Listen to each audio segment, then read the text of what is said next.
gara-gara beliau pagi-pagi saya sudah harus bangun, sudah harus ke sekitar Gunung Merapi. Ini di desa Blagaharjo, Cangkringan. Itu di bawah Kinarrejo. Jarak dengan Merapi itu kira-kira 2 kilo. 12. Hah? 12. Sudah ditambah 10.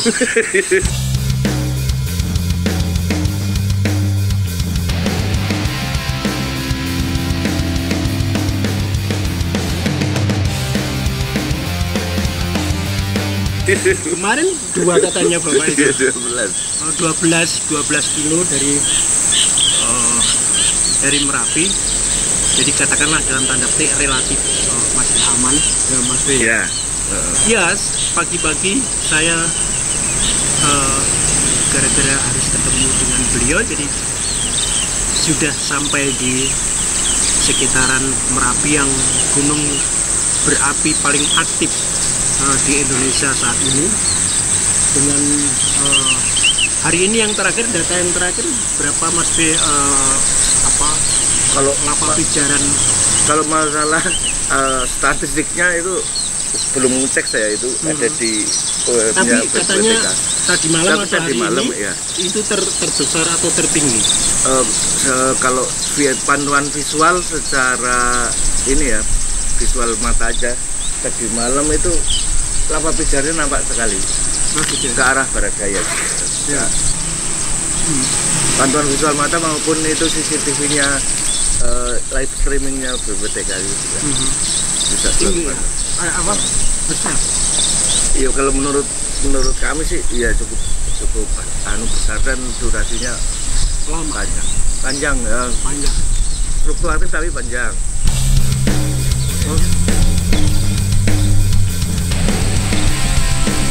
Saya banyak orang memanggilnya V. Namanya sih bukan itu, tapi dia lebih populer dengan panggilan V. Saya bertemu dengan beliau itu di beberapa tempat yang kayak aneh-aneh, mungkin di tempat kesenian. Dia bermain musik, tapi beliau juga menulis puisi dan seterusnya. Dan apa ya, musiknya itu musik yang nggak jelas gitu kan. Dia sendiri membentuk grup musik dengan temannya, apa namanya, grup Buta Nada. Itu kan sesuatu yang tidak meyakinkan.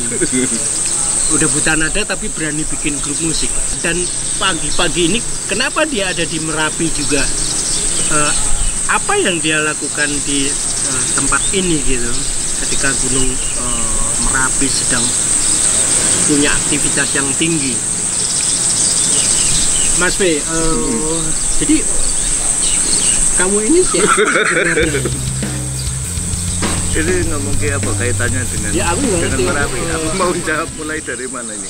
Dari ini ya, kalau atau pertanyaannya mungkin begini, kenapa Mas B ada di sini? Sebenarnya tahun 2010 itu awal muasalnya kedekatan saya dengan warga Merapi. Jadi waktu erupsi zaman 2010, semua warga Jogja, atau enggak cuma dari Jogja sih, terketuk untuk membantu warga Merapi.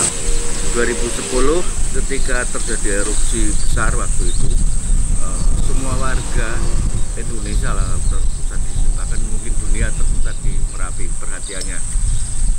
Ya, waktu itu saya terketuk untuk jadi relawan. Waktu itu cuman saya dan teman-teman distribusi logistik.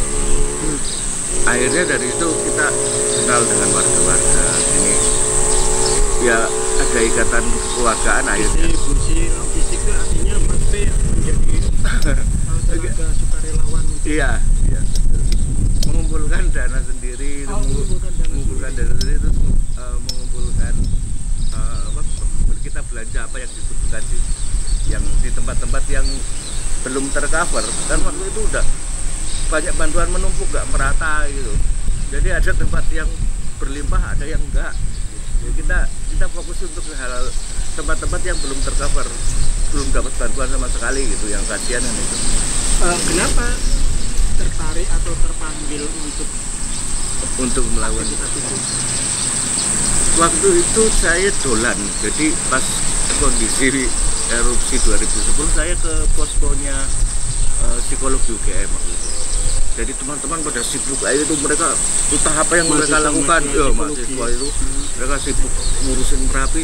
Sementara waktu itu saya tidak ada kegiatan apa-apa. Terus aku kok nggak berguna ya? Aku tak pengen berguna lah. Awalnya cuma terketuk kayak gitu. Akhirnya karena waktu itu mereka udah punya job desk masing-masing, aku golek sing ngurungono. Jadi itu bantuan informasi tidak nyebar. Jadi mereka komunikasi antar relawan waktu itu memantau aktivitas Merapi itu, ada yang bantuan pakai HT itu loh.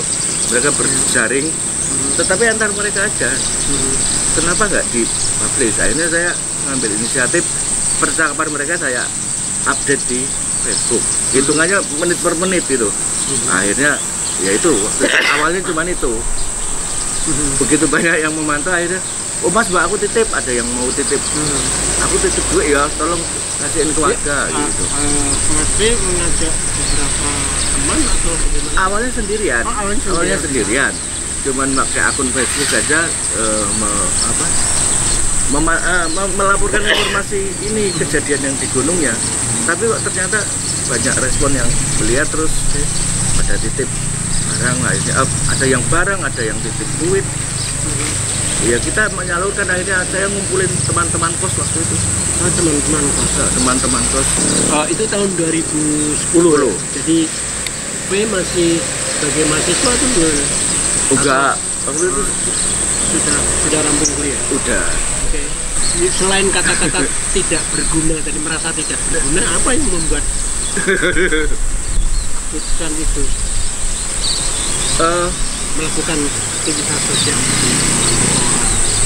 Ya itu, melihat semua orang bergerak, aku melihat kok keren sekali mereka bergerak dengan hatinya untuk menolong orang lain, sementara aku tuh nggak ngapa-ngapain. Aku merasa aku keterlaluan deh kalau aku nggak ngapa-ngapain nih, aku harus melakukan sesuatu. Itu aja yang mendorong ya. Dorongan terkuat itu. Bonusnya saya akhirnya jadi akrab dengan warga, akhirnya terjalin hubungan emosional sampai sekarang. Nah, itu yang membuat saya kenapa ketika ada aktivitas Merapi tinggi kayak gini, saya sebenarnya tidak ikut lembaga manapun gitu. Jadi Anda itu volunteering pribadi begitu ya? Lebih ke pribadi ya. Tidak pakai bendera macam-macam gitu? Enggak. Dulu pernah sih bikin nama kelompoknya, namanya RYM gitu. RYM. Apa itu? Radical Youth Movement. Waktu iya itu Radical Youth Movement. Dulu 2010 itu. Iya. Umurnya masih berapa itu? Masih muda ya? Atau masih merasa muda? Masih merasa muda. Dan masih merasa radikal? Oh radikal loh itu tuh. Karena kita masuk ke titik-titik yang belum terjangkau bantuan itu loh. Itu 10 tahun yang lalu ya? Betul. Iya 10 tahun yang lalu. 10 tahun kemudian masih radikal ya? Dalam beberapa hal ya mungkin. Dalam beberapa hal radikal, dalam beberapa hal radikalem. Ya, ya? Betul. Ada beberapa kompromi gitu. Iya. Karena perjalanan usia atau kepepet gitu ya? Ya dua-duanya. Dua-duanya karena kepepet. Dari radikal terus sekarang ya, tapi tetap saja beliaunya tampilannya seperti ini ya. Ya dari dulu. Nggak model-model para aktivis radikal itu yang model-model Che Guevara segala macam gitu ya? Oh iya. Enggak ya? Ya mungkin kalau tampilan ya, tapi kalau enggak. Jadi jangan takut pada tampilan. Orang itu tidak boleh dalam istilahnya jangan melihat koper dari warnanya, tapi lihatlah isinya. Kalau isinya barang-barang berharga, nah itu baru kopernya berharga juga gitu. Betul. Kalaupun membentuk grup musik itu juga nggak jelas juga ya, Iya. cuma ide spontan aja ya. Awalnya ya memang Nggak perlu misalnya terus bikin yang berbadan hukum biar dapat dana ACE gitu. nggak kepikir sampai ke Nggak situ. kepikir gitu ya. Besok juga kalau bubar juga nggak apa-apa ya. Nggak apa-apa. Bentuk yang lain lagi gitu Iya ya. dong. Urip kok dipersulit gitu ya. Betul. Jadi sampean itu ya, pertanyaan saya kan jadinya gini. Sebetulnya sampean itu apa? Makhluk apa gitu? Makhluk nggak jelas gitu. Ada di sini, ada di situ. Betul. Orang tua saya dari Kebumen. Oh, dari Kebumen. Dari Kebumen. Orang tua saya itu guru. Bapak saya Kebumen itu ngapak-ngapak gitu. Iya dah, ngapak lah. Tapi Masih kamu nggak? sudah apa lama tinggal di Jogja gitu ya? Dari tahun 95. 95.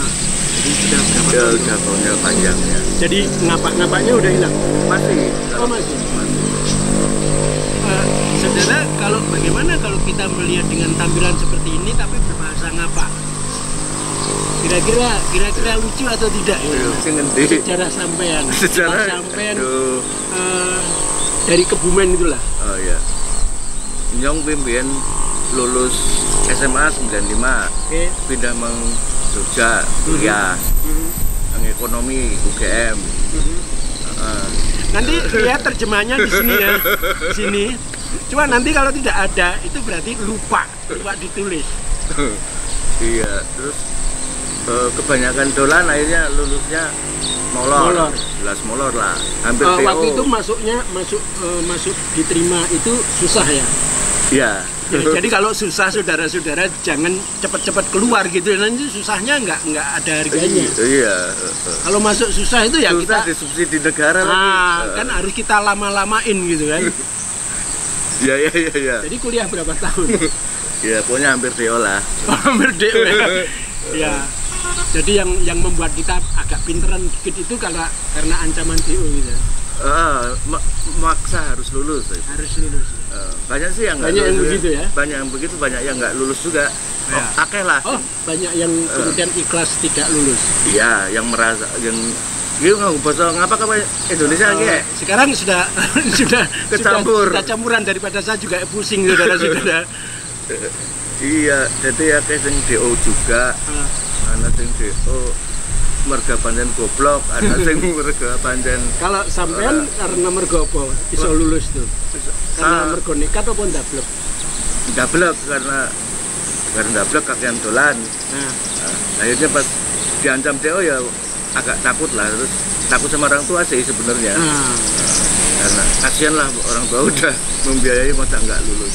mosok nggak sadar-sadar gitu ya. Iya, akhirnya lulus lah. Akhirnya lulus. Apa waktu itu? Sampean apa? Ekonomi manajemen. Ekonomi manajemen. Ya. Terus lulus kuliah yang hobi waktu mahasiswa segala macam itu apa itu? Masih ngeband. Ngeband ya? Ngeband. Ngeband? Ngeband, teater saya juga ikut teater. Ngeband, teater, kampus? Di kampus, tapi karena di fakultas ekonomi nggak punya teater, UGM itu nggak punya. Lah ikut nebeng ikut di teaternya psikologi. Ketemu Retmono itu. Retmono Adi itu kan dari psikologi. Sampean lulus di Fakultas Ekonomi UGM, jurusan manajemen. Manajemen ya? Manajemen. Nyangkut nggak nyangkut? Iya, nggak nyangkut lah. Nggak nyangkut terus? Nggak jadi manajer atau apa gitu? Oh nggak, sempat tahun berapa itu? Belum 2000. Saya sempat jadi staf pengajar di UMS Muhammadiyah. Muhammadiyah Surakarta. Kamu sempat mengajar, menjadi dosen. Iya. Ada yang percaya gitu mas? Misalnya ada yang percaya. Asisten lab. Asisten lab. Tapi dia nggak ngampu kelas juga. Ngampu kelas juga.